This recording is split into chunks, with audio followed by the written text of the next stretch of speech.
Hi everyone, and welcome again to week 3. I hope you're enjoying the course so far. This week we'll talk about collaboration and collaborative learning. Maybe we'll even collaborate. So I'll begin here with a short lecture about collaboration and including some discussion about how to design collaboration into inquiry. Then the UTS leaders will have a short video about how they value inquiry in their school. And then 2 examples this week from teachers who have incorporated inquiry into their own designs. To start, we should recognize just how social and collaborative our society has become.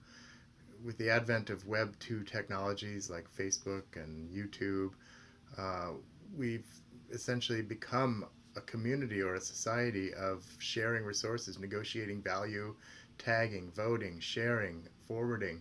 Social networks allow us to distribute resources and collectively define our values. They play a role in politics.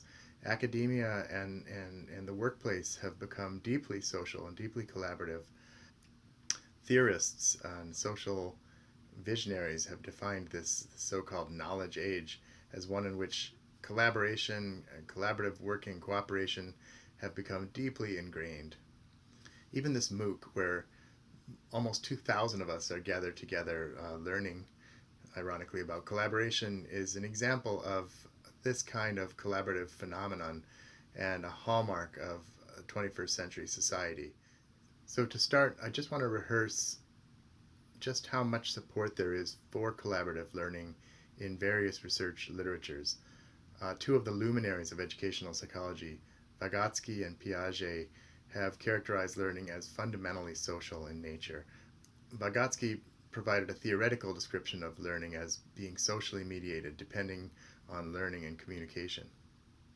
In cognitive psychology, researchers have studied how learning is fundamentally explanatory in nature and develops through explanation, reasoning, and reflection. So when we provide those reflection notes for you each week, we're doing that because of our belief and our familiarity with the research that says you will develop a deeper understanding by essentially the requirement of putting your new ideas and thoughts into a structured language. Benjamin Bloom of Bloom's taxonomy and many others have recognized just how poor the lecture format is for learning, where students are basically reduced to passive recipients of the instructional message. Especially compared to tutoring, which Bloom found had a 2 standard deviation improvement over lecture. Presumably tutoring is so effective for a couple of reasons. First, that the tutor is able to closely monitor the state of the tutee's understanding.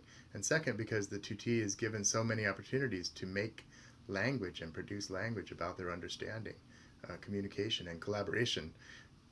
Many educational researchers have taken this basic idea of learning through collaboration, learning through language, and tried to design methods that would essentially capture the potency of tutoring.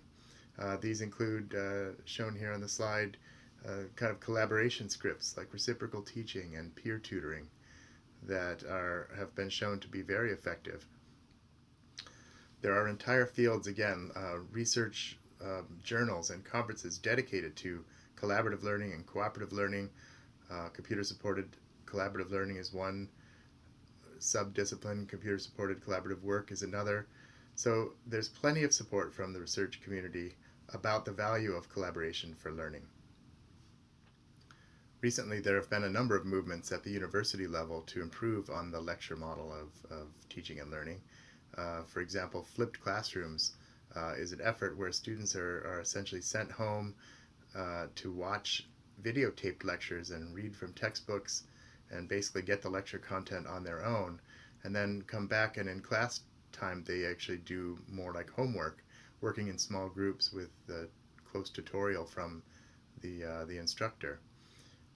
Other efforts have tried to augment the lecture experience by using clickers or audience response systems that give students a chance to voice their own understandings, either collectively as seen on the screen, or turning to their peer and explaining their interpretation of a conceptual problem or a simulation that's used by the lecturer. I personally feel that the movement toward active learning is on the right track because it decentralizes the classroom, takes the student uh, off the stage and puts a lot of constructive pressure on students to develop new understandings, interact with each other, and have increased levels of dialogue with the teacher. But it's much more challenging for the teacher to design those kind of activities for the classroom, and there's no handbook for how to do it. It's not at all clear that you get the same density of coverage for your time out of working these active learning formats, and so there's still a lot left for the community to unpack.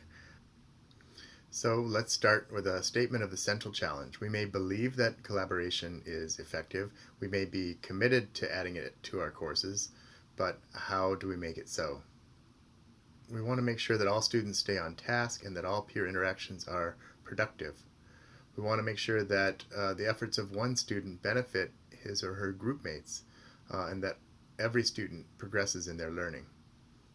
And we want to make sure that any collaborative activities that we design fit seamlessly into the broader curriculum, perhaps building on prior instruction and informing subsequent lessons.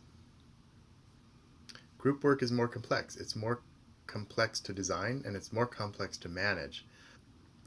I would argue that technology can help respond to this challenge, supporting students in the midst of these group designs, managing or helping the teacher to manage the classroom while she or he is talking to one group of students and listening closely to them, that the technology is helping. We use the word scaffold the other groups in the room. And by scaffolding, I mean it sort of helps them know what to do and when. It gives them a learning environment, technology learning environment to work within. It gives them headers on pages. It gives them, carefully designed worksheets. So in this way, technology definitely can support inquiry and promote collaborations and the kind of exchanges that we would like to see for learning. So let's think about some of the ways that technology can do this. How can it make the collaboration go more smoothly? One of them is through this notion of making ideas more visible, making thinking visible, using a tool like a simulation or a model where a student can essentially represent their understanding of a phenomenon and then run it and show their own ideas or predictions and have their peers be able to see that too, as well as the teacher. Concept maps are another way of making your ideas visible. You show the relationships between certain concepts and groupings, and other students in your group are able to see that and respond to it and build upon it. Editing shared documents. This is a big one for me. I use it in almost every curriculum design that I create for my own teaching, my classes. You just make a Google Doc and you add the members of the group to that doc, or you ask them to make it, but then you give them the page headers that go on that doc. And so they have a lot of freedom for what to put on that page, but you as the instructor can be sure that they're at least responding to the subcategories that you would like to see. So for example, on the left side here of the slide, you see a page that was created for a neat inquiry curriculum that we wrote for middle school life science. It was about human diseases and disease systems. And we wanted the kids to make their own pages for the diseases, to go figure out what diseases are out there and have some freedom to create wiki pages. To support the students working in their small groups, though, we gave them a nice page template, for the disease. What's the name? What's a basic description? But also, what are the symptoms of the disease? How does it interact with other body systems? How does the disorder affect the biological system functionally? Is there a pattern that reflects geographical regions, subpopulations, ethnicities? What are the treatments for the disease? On the right side, you see a template for a page that we'll be using this week. It's one of the lesson design pages. How do I make sure, as the instructor of this course, that the design teams can stay on task and can make sure that I help scaffold them in the process of building an inquiry curriculum lesson? So I've made a template here, which you can't see the whole thing, but you can see the beginnings of the scaffolds that we put into place for collaboration. A third method or approach for how technology can help guide you and support student collaborations is by aggregating student contributions, by letting them be collected together, assembled, and maybe tagged. We did this with the community here by asking you to submit all of your favorite technology resources. We gathered them together. We then tagged them for themes and special interest groups, so you can go as an arts teacher or a science teacher and find the other ones that your colleagues have contributed. This can be done by teachers for small groups or for the classroom as a whole. I think in 2 weeks' time we're going to discuss the notion of collective inquiry, where the whole class works to make progress on something.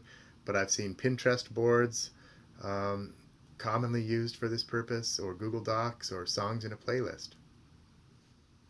Finally, technology can support student collaboration through creativity, and there are so many amazing new systems, technologies, environments coming out. Minecraft is one that we see being used by teachers often. Comic book authoring software like Powtoons, even PowerPoint and Prezi are now offering kind of an interesting range of scaffolds for students to create presentations. Murally is another one where they can make collaboratively build web murals. So there's a range of environments that you can use to allow students to create designs or final products, or to represent their own understandings. So hopefully these ideas have given you some sense of how you could create collaborative activities and how technology can support those, and you'll be thinking about that more throughout the week. One last question that I want to take a minute to talk about is how to integrate collaboration into your inquiry lesson. Maybe the whole thing isn't all done collaboratively with student groups. One thing I can say is that collaborative projects are often an excellent culminating activity.